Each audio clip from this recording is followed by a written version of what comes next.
El universo literario de J.R.R. Tolkien hizo lo que ninguna obra de fantasía había logrado antes: trascender las fronteras de su propio medio e inspirar a una infinidad de músicos, cineastas, ilustradores e inclusive a diseñadores de juegos de mesa, a que también crearan mundos de fantasía medieval. Es muy difícil imaginar el juego Calabozos y Dragones o la franquicia Juego de Tronos sin la innegable influencia que recibió del imaginario del escritor británico y de su obra más importante, El Señor de los Anillos. Hola, soy Cletus de Atomo Network y antes de que comience el video te invito a que le des like, lo compartas con tus hermanos de armas y te suscribas al canal, pues hoy presentamos un número completamente nuevo: 37 datos curiosos que debes conocer sobre El Señor de los Anillos. Todas las películas, videojuegos, radionovelas, musicales, así como la serie de televisión que se estrenará próximamente, están inspiradas en la trilogía de novelas fantásticas de El Señor de los Anillos, que escribió el filólogo, lingüista, soldado y catedrático británico, aunque nacido en Sudáfrica,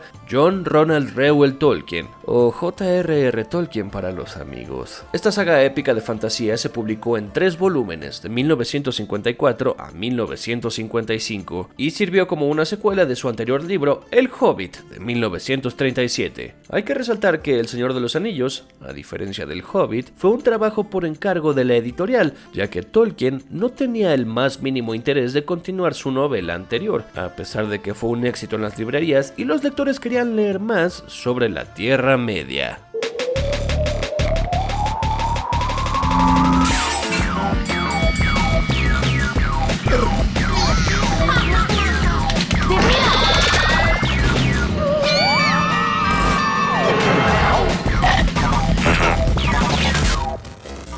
Antes de que el director Peter Jackson hiciera las películas de El Señor de los Anillos, existieron 2 películas animadas que intentaron contar, al menos de manera parcial, la trilogía de Tolkien. La primera de ellas fue la un tanto incomprendida versión del animador americano Ralph Bakshi, titulada simplemente como El Señor de los Anillos, de 1978. Esta alucinante cinta contó con una extraña animación con rotoscopía en donde se combinaban de forma indistinta actores reales con dibujos animados. La versión de Ralph Bakshi comprende buena parte de la comunidad del anillo y termina a la mitad de las 2 torres, por lo que quedó inconcluso este ambicioso proyecto. La segunda película animada que se hizo inspirada en El Señor de los Anillos fue El Retorno del Rey, de 1980, que fue dirigida por Jules Bass y Arthur Rankin Jr., el mismo equipo que, en 1977, produjo una adaptación animada de El Hobbit. Este largometraje, que se estrenó como un especial televisivo, cuenta los hechos del tercer y último libro de la saga, de una manera muy extravagante, pues es un musical dirigido para toda la familia que contrasta mucho con el tono lúgubre y épico de la novela. Nótese que antes de Peter Jackson, y de una forma desarticulada, tuvimos una trilogía no oficial llamada El Señor de los Anillos, que comenzó con El Hobbit, continuó con El Señor de los Anillos y terminó con El Retorno del Rey. Pero no fue hasta el 2001 en que vimos por primera vez una adaptación hecha totalmente en live action de El Señor de los Anillos. Esta trilogía de películas fueron dirigidas por Peter Jackson y se estrenaron del 2001 al 2003, y cada una de ellas llevaba como subtítulo el volumen de la novela en que se basaba, pues empezaron con La Comunidad del Anillo, luego seguían Las 2 Torres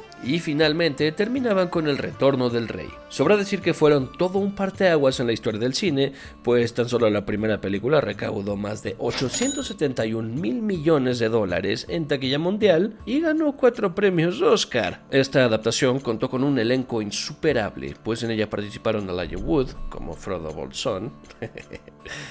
Si alguien tiene un problema con que le diga Bolsón a Baggins, que me lo diga en los comentarios. Ian Holm como Bilbo Bolsón, Sean Astin como Sam Gamgee, Viggo Mortensen como Aragorn, Ian McKellen como Gandalf, Liv Tyler como Arwen, Orlando Bloom como Legolas y al inigualable Sir Christopher Lee como Saruman. Curiosamente, el único integrante del elenco que conoció en persona a J.R.R. Tolkien fue Sir Christopher Lee. De hecho, en varias entrevistas, este actor afirmó que se leía una vez al año toda la trilogía de El Señor de los Anillos, tradición que mantuvo hasta su muerte en el 2015. ¿Ya se murió Christopher Lee? Ay.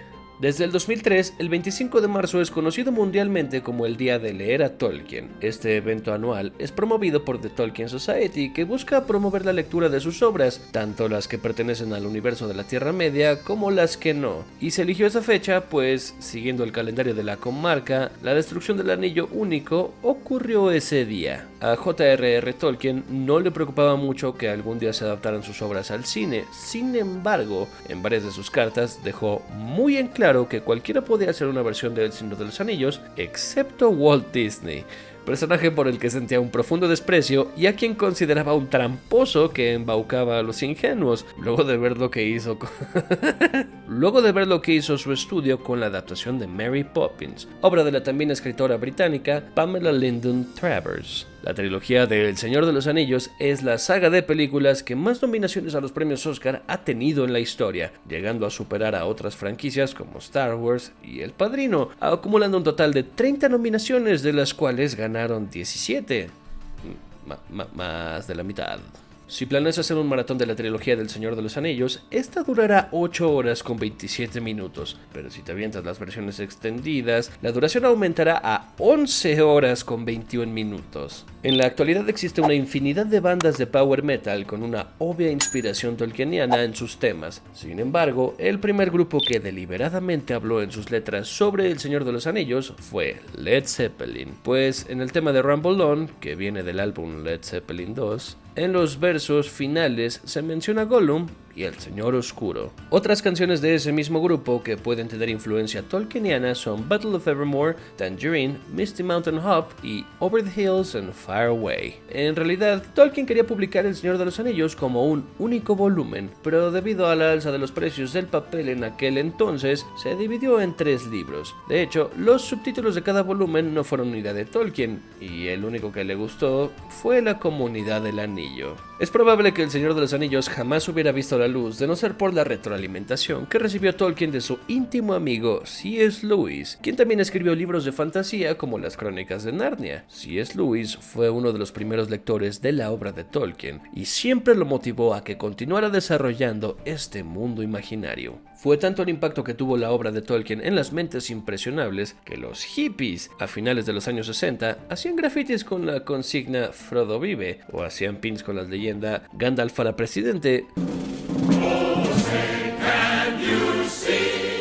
Y para sorpresa de absolutamente nadie, Tolkien despreciaba a los hippies.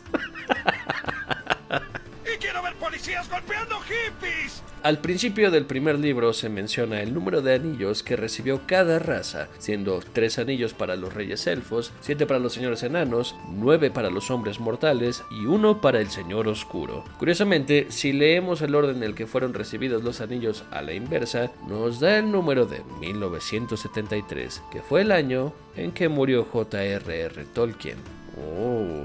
Wookiee. Aún se debate cuál fue el primer videojuego basado en El Señor de los Anillos, pero parece ser que el primer intento para adaptar esta obra a los videojuegos corrió a cargo de la compañía Parker Brothers e iba a salir para la Atari 2600 entre 1982 y 1983. Y este se iba a titular Lord of the Rings Journey to Rivendell. Quizá por la crisis del videojuego que se vivió por aquella época, el título tuvo que cancelarse. No obstante, 20 años después, el prototipo del juego se encontró y por lo que se puede apreciar, es 100% jugable. Existen algunas aventuras gráficas para las computadoras personales basadas en El Hobbit y en El Señor de los Anillos, pero el juego que fue medianamente popular antes de los títulos inspirados en las películas de J.R.R. Tolkien de Lord of the Rings Volume 1, que salió para las computadoras personales en 1990 y que fue desarrollado por Interplay, tuvo una conversión para la Super Nintendo en 1994. Por increíble que parezca, Stanley Kubrick quiso dirigir una película del Señor de los Anillos en 1969, protagonizada por los Beatles, proyecto al que le dio un rotundo no el propio Tolkien.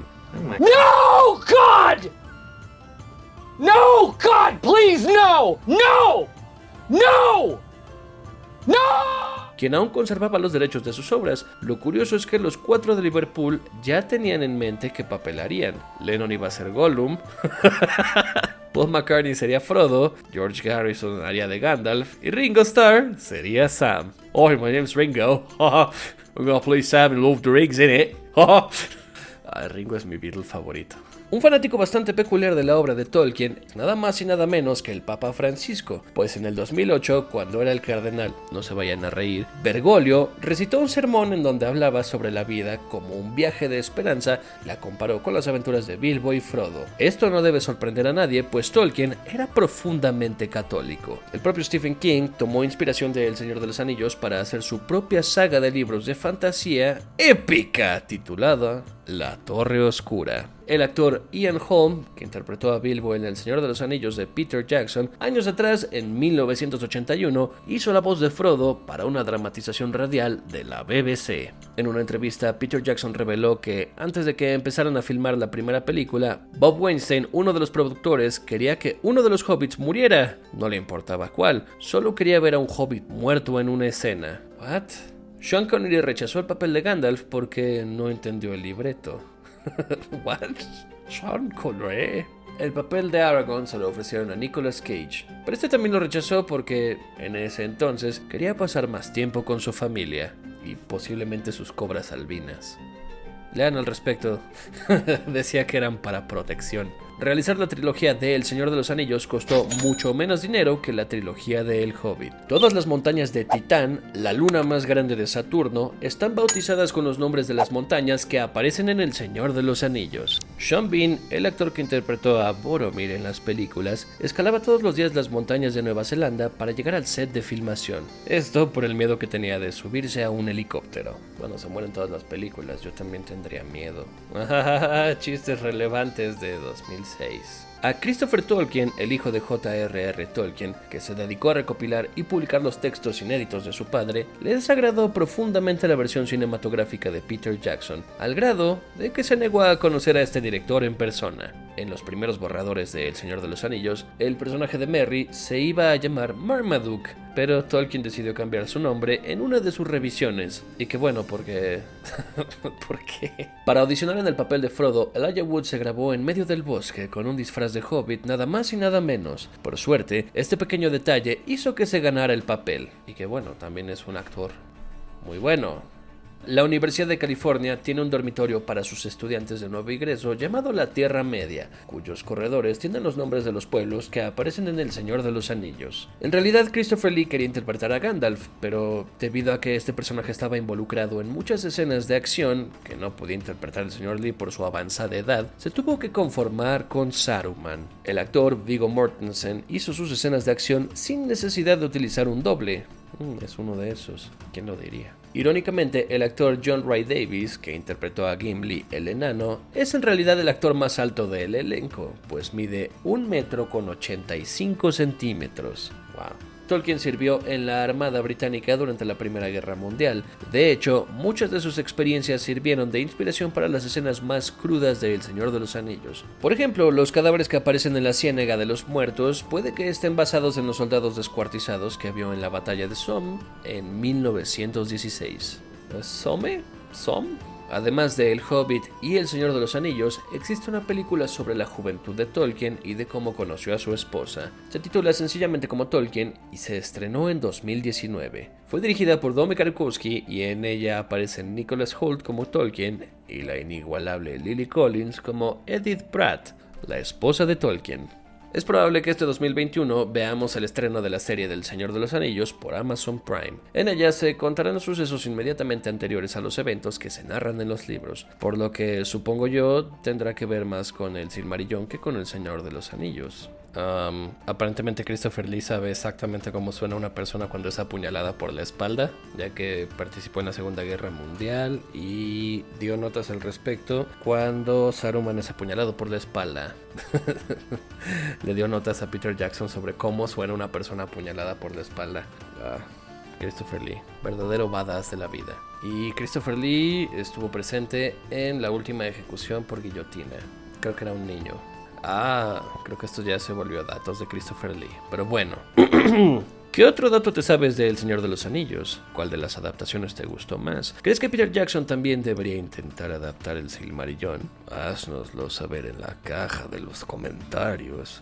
No te olvides de darle like al video compartirlo con todos tus amigos, suscribirte al canal si no lo has hecho y pegarle a la campanita para recibir las notificaciones. Una vez más, yo soy Cletus de Atomo Network